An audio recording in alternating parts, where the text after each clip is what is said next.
қазақ халқы мінеки бүгінгі күннің батыры 60 килограмм салмақ дәрежесіне алдына жан салмаған өзінің жеке қоржынын күміспен қоламен сондай-ақ алтынмен көмкерген Елдос Сметов пьедестал төріне көтерілді.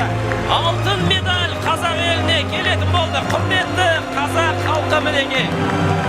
Құтты болсын, жарайсың Елдос. Толық жүлде жиынтығы бар. Қола да бар, күміс те бар, алтын да бар. 3 рет Олимпиада ойындарында, 3 рет әлем чемпионатында жеңіс тұғырына көтерілген балуан. Бұған дейін біз айттық, Қазақстан спорт тарихында ең көп жүлде алған ол тәуелсіз Қазақстанның Ольга Рыпакова болған. 3 жүлдесі бар. Міне енді Елдос Сметов дәл сондай нәтижеге қол жеткізіп отыр. Ең бастысы Қазақстан дзюдоның тарихының жаңа бетін ашты. Елдос Сметов құрметіне қазақ елінің әнұранын шырқалады. Франция елінде Қазақстан елінің мемлекеттік гимні.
Тарихи сәт мінеки Елдос Сметов туды ең биікке шығарып қазақтың әнұранын әлем жұртшылығының алдында паш етіп міне туды биік ұстап келген оғланымыз Елдос қандай керемет мінеки. Қараңызшы, бауырмашылдығы айналасында түгендеп келіңдер. Бірге биік деңгейде түсейік деп тұрған Елдос.